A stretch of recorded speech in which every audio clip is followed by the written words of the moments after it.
तामसी हैं, नारकी हैं, पातकी हैं। जानते हैं किस प्रकार से हमारे अंदर अंधकार विराजमान है? जिस प्रकार से अंधकार में रात्रि में उल्लू व्याप्त होता है, उसी प्रकार से उल्लू की तरह हमारे हृदय में तब अंधकार भरा हुआ है। हम तो इतने बड़े धर्मी है प्रभु। श्रवण सुन सुनिया प्रभु भगवान भगवीर त्राहि त्राहि आरते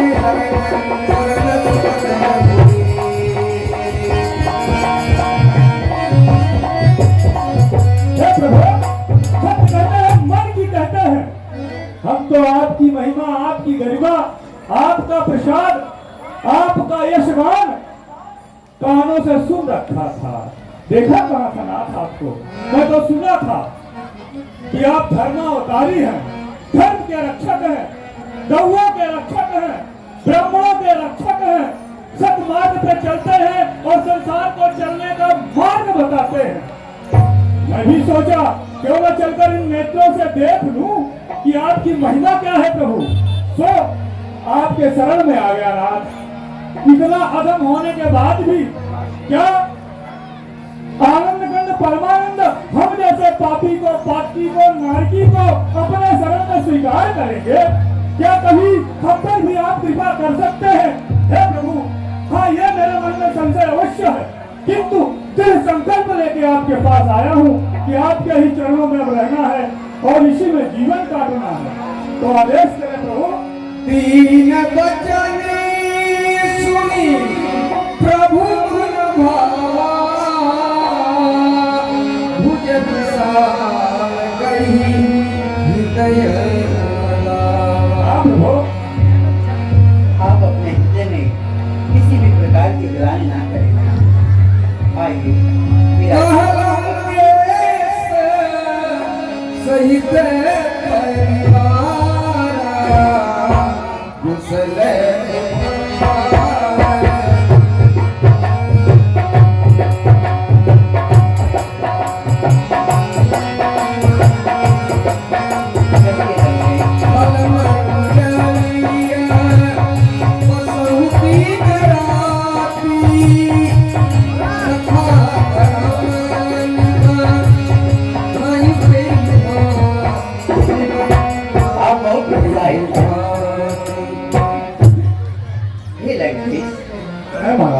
परिवार सहित आप अपनी कुशलता कहिए। आप कुशल से तो हैं ना? हे तात, आप धर्मज्ञ हैं। मैं आपके व्यवहार को जानता हूँ। आप नीति निपुण हैं। आपको अनीति कभी नहीं सुहाती। हे तात, नरक में रहना अच्छा है, पर विधाता भर भरवास नरक करता दुष्ट संग जन दे विधाता। नरक में रहना अच्छा है, पर विधाता दुष्ट का संग कभी ना दे। आप बतलाइए, आप दिन रात उन दुष्टों की मंडली में किस प्रकार से रहते हैं और किस प्रकार से अपने धर्म की रक्षा करते हैं? कहिए, आप अपनी कुशलता कहिए। चलिए। मैं निश्चर अधम स्वभाव शुभ आचरण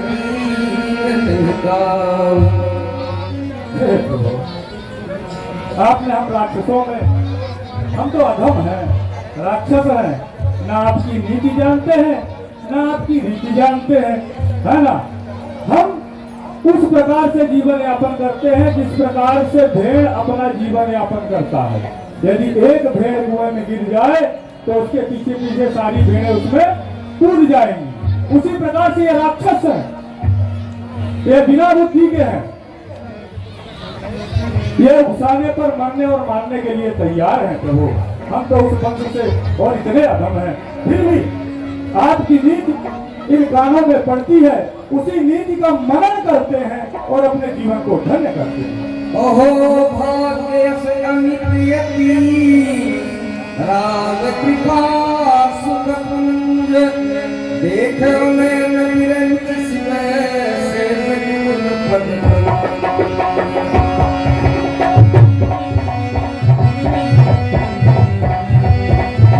हाँ, ध्यान दीजिए। प्रेमा दुबे आप निवासी जौनपुर उत्तर प्रदेश की है। रामलीला के संचालन है 51 रुपए का सहयोग प्रदान करती है। हम और हमारी पूरी रामलीला कमेटी आपका हार्दिक स्वागत अभिनंदन एवं वंदन करती है। 31 रुपए का भुगतान इस रामलीला के संचालन हेतु आया है। व्यासपीठ से कोट से धन्यवाद। रिंकू तिवारी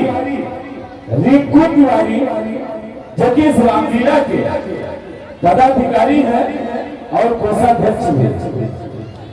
इस रामलीला के संचालन हेतु 1001 रुपए का सहयोग प्रदान करते हैं। हम और हमारी पूरी रामलीला कमेटी आपका हार्दिक स्वागत अभिनंदन एवं वंदन करती है। राजेश पांडे इस रामलीला के महामंत्री हैं आप, और आप इस रामलीला के संचालन हेतु 1001 रुपए का सहयोग प्रदान करते हैं। हम और हमारी रामलीला कमेटी इस सहयोग के लिए आपका बहुत सा धन्यवाद प्रदान करती है। मंगला प्रसाद पांडे जी जो कि इस रामलीला के निरीक्षक पदाधिकारी हैं, आप भी इस रामलीला के संचालन हेतु 1101 रुपए का सहयोग प्रदान करते हैं। हम और हमारी रामलीला कमेटी आपका हार्दिक स्वागत अभिनंदन एवं वंदन करती है। विनोद पांडे जी जो कि मेरे बहुत ही स्नेही बड़े भाई हैं, आप इस रामलीला के महामंत्री पद पर हैं। आप इस रामलीला के संचालन हेतु 1101 रुपए का सहयोग प्रदान करते हैं। हम और हमारी रामलीला कमेटी इस योगदान के लिए आपका आभार प्रकट करती है। आप सभी से निवेदन है कि शांति व्यवस्था बरकरार रखें।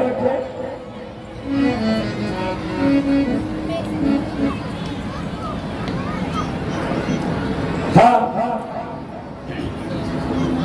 भंडारे के लिए कुछ राम भक्तों का योगदान आया है, जो कि कोपरी गांव से राशन की दुकान, कोपरी गांव से राशन की दुकान से 1 गोनी आटा, 5 किलो नमक एवं 1 केजी हल्दी का योगदान लाल बहादुर गुप्ता जी की तरफ से दिया गया है।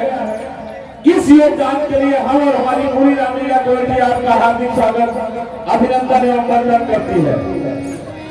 राजेश पाठक आप कोपरी गांव के ही निवासी हैं। रामलीला के महाप्रसाद के लिए 5 किलो आटे का सहयोग प्रदान करते हैं। हम और हमारी पूरी रामलीला कमेटी आपके इस सहयोग के लिए आभार प्रकट करती है। धन्यवाद। उन्हें आँखों का हंसना भी क्या, हे प्रभु, आँखों में पानी न हो, सुन लगने से सकल गुण तोरे, से प्रिय मोरे, राधे तुम अतिशय प्रिय मोरे। प्रभु सारी कुशलता आपके चरणों में है। यहाँ आ गया समझ लो मेरा कुशल ही कुशल है। लंकेश, मैं आपसे अपना स्वभाव कहता हूँ, जिसे आप बहुत उत्साहित हैं बानरवीर। लगता है युद्ध में पहले आप जाने सब आपकी कृपा है प्रभु। लंकेश, मैं आपसे अपना स्वभाव कहता हूँ, जिसे काकभूषुंडी जी, भगवान शिव जी और पार्वती जी भी जानते हैं। जो कोई मनुष्य संपूर्ण जड़ चेतन का द्रोही हो, यदि वो भयभीत होकर मेरी शरण में आ जाए और अपने मद मोह नाना प्रकार के छल कपट त्याग दे, तो मैं उसे शीघ्र ही साधु के समान कर देता हूँ। जो समदर्शी है, जिसे कुछ भी इच्छा नहीं है, जिसके मन में हर्ष, शोक और भय व्याप्त नहीं है, तुम सरीखा संत ही मुझे अतिशय प्रिय है। हे सखा, जो सगुण भगवान का उपासक हो, दूसरों के हित में लगा रहता हो, नीति और नियम में दृढ़ हो, ब्राह्मण और गुरुओं के चरण कमल में प्रेम हो, सेवा करता हो, वह व्यक्ति मेरे प्राण के समान है। और तुम्हारे पास तो सभी गुण है, इसलिए आप मुझे अतिशय प्रिय हो। ये तो आपका उद्धार है प्रभु। लक्ष्मण, हे वानर वीरो, हे सखा, यद्यप आपकी इच्छा नहीं है, परंतु इस संसार में मेरा दर्शन अमोघ है और निष्फल नहीं जाता। हम आज से आपको वचन देता हूँ कि मैं लंका का राजा बनाऊंगा आपको। भक्त हनुमान प्रभु, समुद्र का जल लाइए, हम अपने मित्र विभीषण जी का राज्याभिषेक करेंगे। जो आज्ञा भगवान। हे नाथ, रुकिए प्रभु, आप मुझे लंका का राजा बना रहे हैं। हे नाथ, इसमें संदेह तो कोई कुछ भी नहीं है। आप चाहें तो हमें बैकुंठ का भी राजा बना सकते हैं, किंतु प्रभु लंकेश तो अभी संसार में है। यदि महाराज लंकेश के होते हुए आप हमें राजा बना देंगे तो नाथ संसार क्या कहेगा? माना संसार को इससे फर्क नहीं पड़ता, किंतु यदि रावण अपने मद को त्याग कर आपके शरण में आ गया भगवान, तो फिर क्या करोगे? रावण को कहां का राज्य दोगे? हाँ विभीषण जी, आपका तर्क सत्य है। हो सकता है आपका बड़ा भाई अभिमानी रावण अपने अहंकार को त्याग कर आपकी तरह ही मेरी शरण में आ जाएगा, तो मैं उसे नहीं त्यागूंगा। मैं उस अहंकारी रावण को भी ये सुझाव दूंगा कि मेरा अयोध्या का राज्यभार संभाले। अयोध्या का राज? हाँ, माना प्रभु आप कृपालु हैं, दयालु हैं, रावण को अयोध्या का राज दे सकते हैं, किंतु अयोध्या के राजा तो भरत है ना। फिर भरत को कहां का राज्य देंगे? हाँ मेरा स्नेही धर्मात्मा भाई इस समय तो अयोध्या का राज्यभार कुशलता पूर्वक संभाल रहे हैं, लेकिन मैं उन्हें अपना वैकुंठ का राज्य दे दूंगा मित्रवर। प्रभु, यदि आप भरत को वैकुंठ का राज्य दे देंगे तो हे नाथ, वैकुंठ में तो आप रहते हैं, आप कहाँ जाओगे प्रभु? आप कहाँ रहोगे? हे मित्र, मैं अपने भक्तों के हृदय कमल में निवास करने जय हो प्रभु, आपकी जय हो, बारंबार जय हो प्रभु। धन्य है आप, जैसा मैंने अपने कानों से सुना था आज वैसे ही पाया। धन्य हुआ प्रभु। हस कही राम तिलक ते ही सारा, सुमन देश महाराज लंकेश की, महाराज लंकेश की। प्रणाम विजयी भव लक्ष्मण, कल्याण हो, सबका कल्याण हो, राम सहित रामादर का कल्याण हो। ये एक ब्राह्मण का आशीर्वाद है और राजा भी साथ साथ आपके हैं। आप निश्चिंत रहें। कहें इस दास के लिए क्या आदेश है प्रभु? सुनो रघुनाथ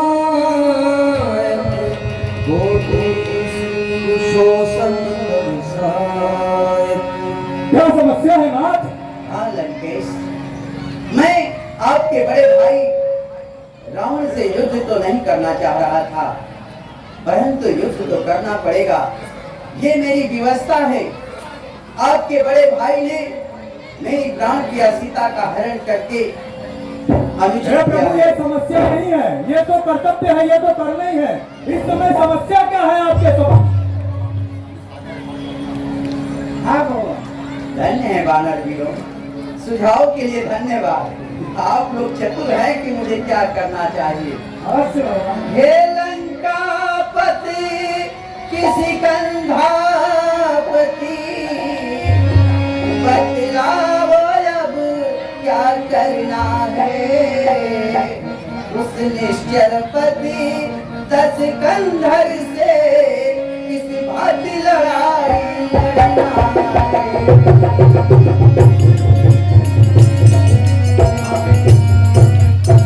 लड़ाई से पहले ये 100 योजन के सागर को जो देख रहे हो, हे मित्र बतलाइए, इस 100 योजन को सागर को हम किस प्रकार से पार कर सकते हैं?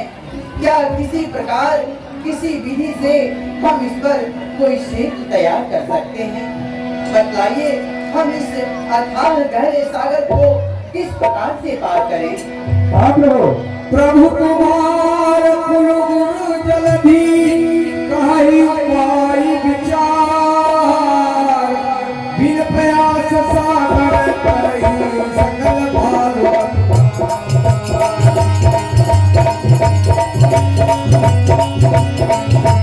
अरे बात वैसे तो आपके तीर में इतनी क्षमता है कि एक ही तीर से एक नहीं, हजारों सागर का शोषण कर सकते हैं आप। किंतु आप मर्यादा पुरुषोत्तम हैं, जो स्वयं मर्यादा का पालन करता है वो कभी किसी की मर्यादा का खंडन नहीं करता।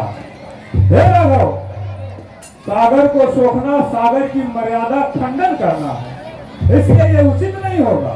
हाँ, मुझे याद आया, प्रभु तुम्हार कुल गुरु जलध, जो आपके कुल के गुरु हैं ये जलध हैं, सागर हैं। इसलिए आप इनसे विनती करें, याचना करें, इन्हें मनाएं, ये सहजता से आपको मार्ग दे देंगे और आप इस पार से उस पार हो जाएंगे बिना किसी कठिनाई के। प्रभु अवश्य। हे भगवान, लक्ष्मण, विनय तो आलसी प्रकृति के मनुष्य किया करते हैं। जो कार्य शीघ्र ही करना है, होगी ना विनय की बातों से, भी नहीं निकलता भाई जी सीधी और खड़ी उंगलियों से। चढ़ जाए कमा पे तीर यदि, तो उसका गर्व हरण होगा। फिर सागर हो या महासागर, आरत हो शरण चरण हो। हे भगवान, आपके बाण में इतना शक्ति है, यदि आप एक बाण चला दें तो सारे समुद्र का जल शोषित हो सकता है। यदि आप चाहें तो एक बाण से सेतु का निर्माण कर सकते हैं। फिर आपको विनय करने की क्या आवश्यकता है? सारा संसार आपसे विनय करता है और आप